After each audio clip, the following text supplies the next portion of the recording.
میت کی سعودی عرب میں تدفین یا پاکستان لے جانے کا طریقہ کار۔ آپ کو کونسلیٹ سے NOC چاہیے ہوتا ہے۔ کونسلیٹ سے NOC لینے کے لیے آپ کو 4 کاغذات درکار ہوتے ہیں: ہسپتال کی طرف سے جاری کردہ فوری رپورٹ یا ٹریفک حادثے کے صورت میں پولیس ٹریفک رپورٹ، مرحوم کے ورثاء کی طرف سے اجازت نامہ کہ وہ میت کی تدفین سعودی عرب میں چاہتے ہیں یا پاکستان لانا چاہتے ہیں، اور اس سلسلے میں سعودی عرب میں رہائش پذیر کسی شخص کو اختیار دے کہ وہ میت وصول کرنے اور اس کی تدفین سعودی عرب میں کرنے یا پاکستان لے جانے کے لیے انتظامات کرے۔ یہ اجازت نامہ سادہ کاغذ پر بھی ہو سکتا ہے، جس کی تصدیق کسی بھی کلاس 1 کے افسر سے کرائی جا سکتی ہے۔ تیسری چیز، مرحوم کے پاسپورٹ اور اقامے کے نقول۔ چوتھی چیز، میت وصول کرنے والے کے پاسپورٹ اور اقامے کی نقل۔ اگر میت کی تدفین سعودی عرب میں ہی مقصود ہے تو کونسلیٹ کا جاری کردہ NOC کافی ہے۔ اگر میت پاکستان بھیجنا مقصود ہو تو NOC کے ساتھ مرحوم کے ورثاء کی طرف سے اجازت نامہ کے عربی ترجمے کی تصدیق بھی کونسلیٹ سے ضروری ہے۔ مرحوم کی سعودی عرب میں تدفین کے لیے کونسلیٹ کا جاری کردہ NOC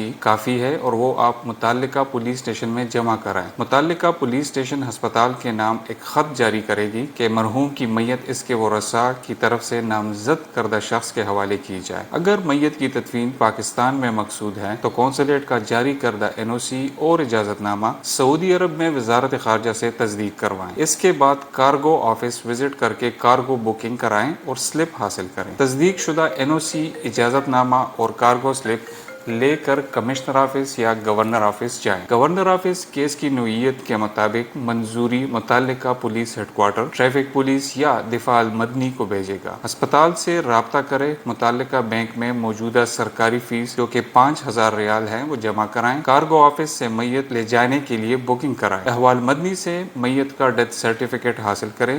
جوازات سے میت کا خروج لگوائیں اور میت کی روانگی سے تقریباً 24 گھنٹے قبل ہسپتال کو مطلع کریں، کیونکہ ڈیڈ باڈی تیار کرنی ہوتی ہے۔